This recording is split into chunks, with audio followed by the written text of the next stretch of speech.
All right, here we have round 8 of the 2026 Sansan North Megacities. I am commentating Nightcride, uh, Neil in Meatspace, Logic Bomb member, San Francisco local, and with me is our omniscient narrator, Winston himself, Thomas Haas. Hello, I'm Winston. Yeah, and today we're going to be watching round 8, and it's going to be between Miser and myself on Oko. So this will be a lap versus Oko game. It was pretty exciting. No spoilers, since I do remember absolutely what happened in this game. So I guess in that sense, I will just be a little bit more quiet. But yeah, this is an exciting one. Tell us about the stakes for this one, Winston. Was anyone Oh, that's making funny. the Yeah. No, I think if doesn't that okay? Well, I don't know how to Well, I guess talk maybe the around way to this. put it is like, how high stakes would you say this game was for either of your placements? This is going to dictate whether or not we are in between 8 and 16 and top 8, I believe. Okay, Because so I think we're both playing for top cut at this point. great. Okay, Um, so pretty consequential kind of high table match going on here. yep, absolutely.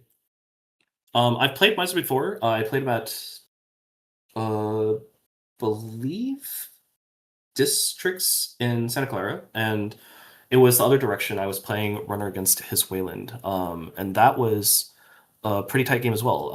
I like the play. I like the way he plays Netrunner. It's very how should I say this? It's very poker faced. There's Yeah. a he holds a very good poker face, and he is very active in terms of trying to deceive his opponent. I think some players lean towards optimizing, and I think some players lean towards playing the psychology of the game. And I think he's a very good psychological player. We're already seeing some of your table flair here with the 5 card draw um, laid out like as if you were at a poker table. So I'm gonna be excited Oh, to see more of that. true. Well, those 5 cards weren't good enough, so they go back, and neither are his. So we both mold, and I guess Great start. the camera angles changed a little bit since round 1 and 2, and neither of us. Maybe it's because how high stakes this game is. Neither of us had our hands close enough to the camera that anyone could see what was in them. Okay, Um, well, walk me through your thought process when you see loud across the table with this Oko list, Winston. it's interesting. So I haven't played. Well, actually, it's pretty straightforward. I think it's. I haven't played the specific list against Lat that much. I brought kind of a new-ish list. I've been playing the Bladderwort build for a while, and this one, as we'll see, is a Prana Condenser front company prison list.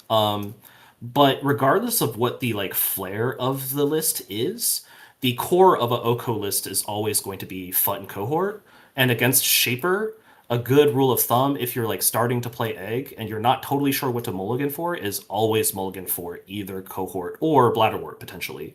Uh, preferably And Cohort. I assume the primary reason being you need to get those Oko counters going quickly.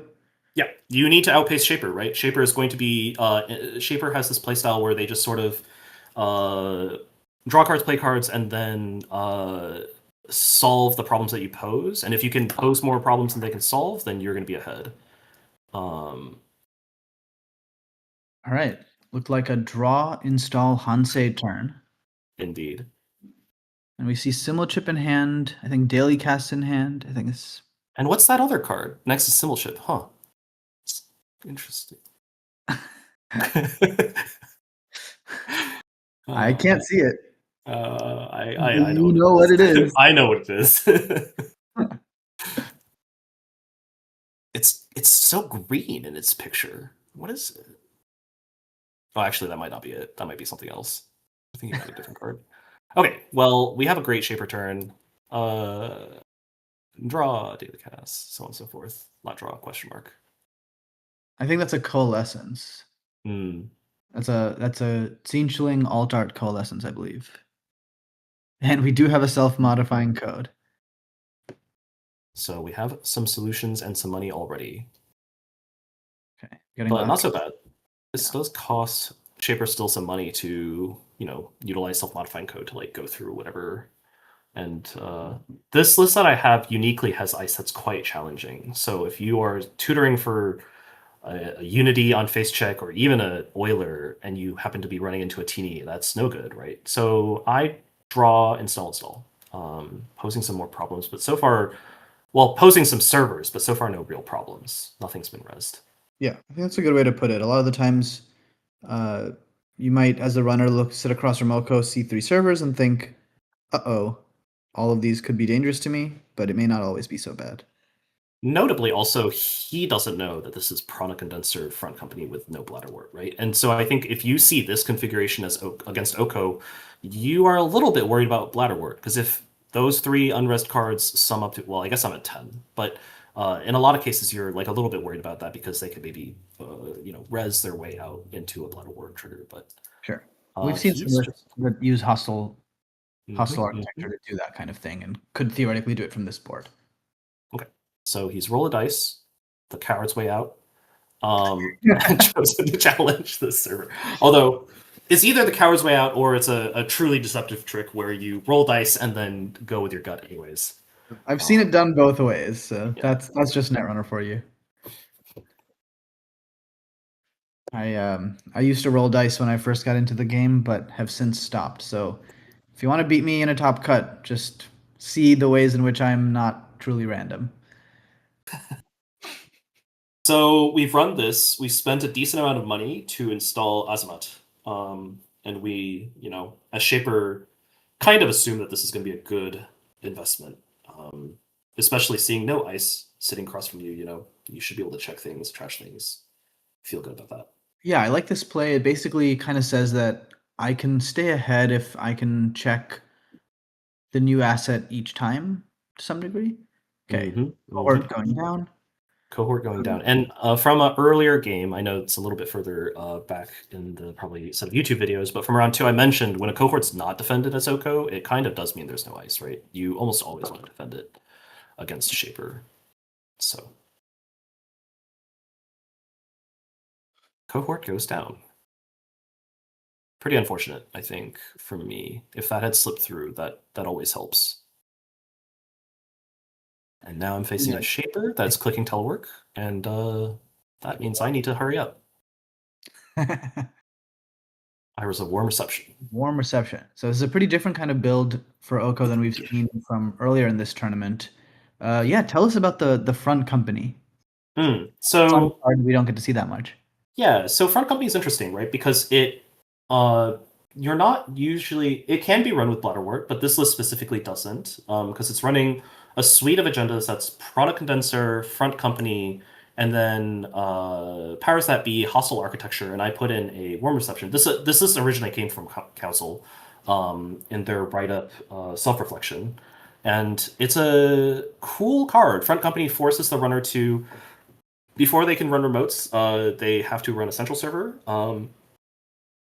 And if the first time each turn they run archives, if there's no ice in front company, they take 2 net damage.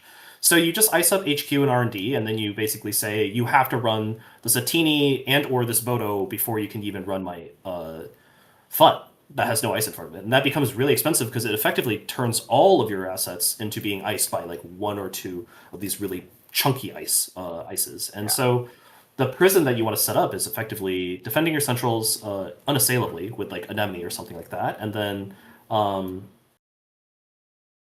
then just making it so the runner has to deal with too many things, right? Too many clicks. I would say this list has a great prison architecture once it's like established everything, but it doesn't establish its board as linearly as the Bladderwort builds do. So you have to take a little time to kind of like finagle things into place. But once it does have it in place, it's really, really Right. difficult to deal with. Yeah, I would say it looks like you kind of give up on the tempo asset in Bladderwort to gain Prana Condenser, which Mm-hmm. isn't as much tempo early game, but gives you the money you need to res some of the chunkier ice for your centrals. And yeah, Atini, great check, great breakpoints into like the common decoders, and Botu just a solid expensive piece of ice to break. Yeah. Uh, Expensive enough before threat and basically brawn Mm-hmm. after. And like the list, as always, runs 3 anemones. And if let's say you have an anemone on every single central and front company, that means no matter what, they have to face check an anemone, right? Given that, I thought Warm Reception might be pretty interesting. It lets you de-res anemones. And notably, anemones, when you have a Prana Condenser, are free to res because you just discount one of the net damages and gain 3 back.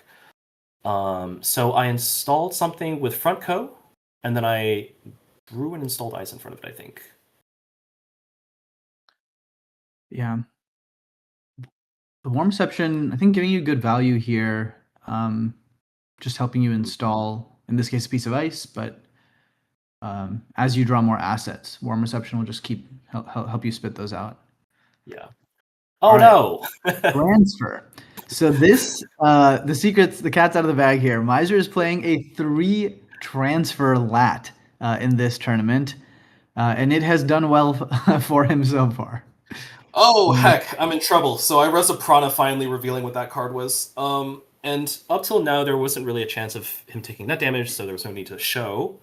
But there are like some Fujis in my hand, so I res this to maybe make the best out of a otherwise pretty poor situation.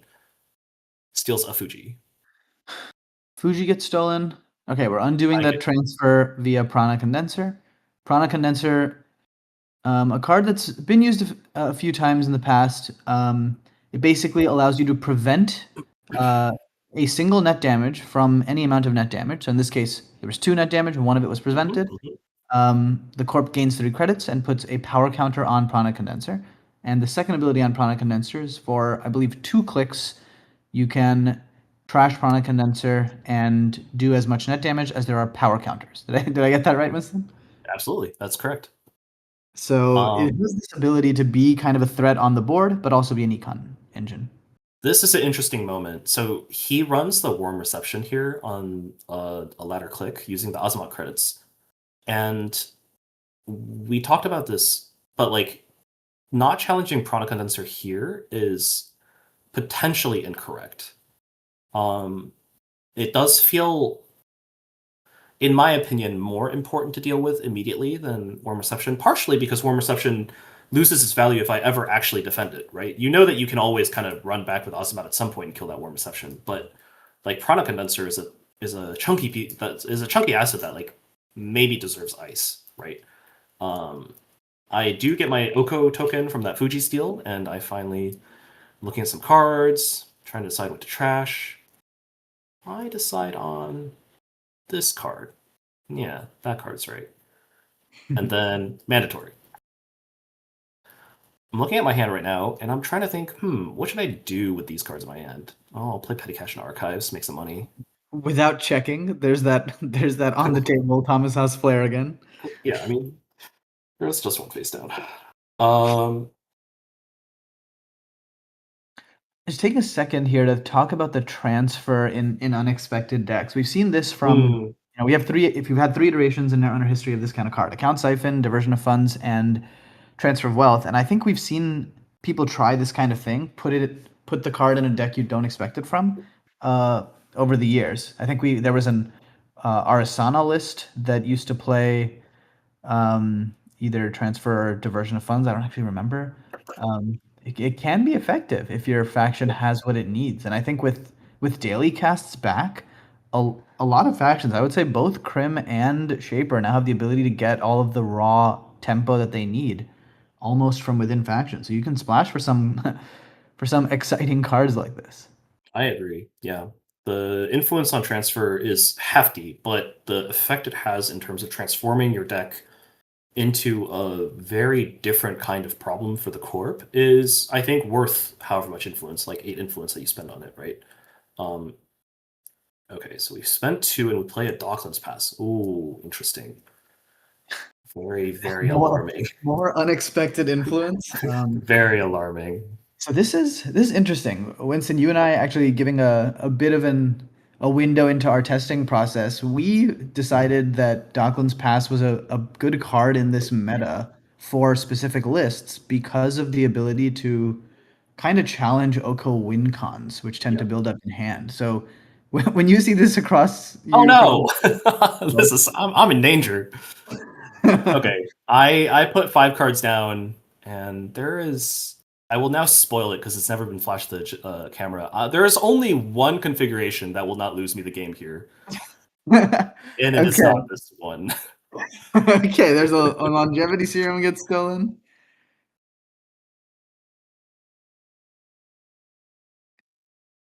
And that's a blood in the water. That's it. That's That's the insane. game. It is what it is.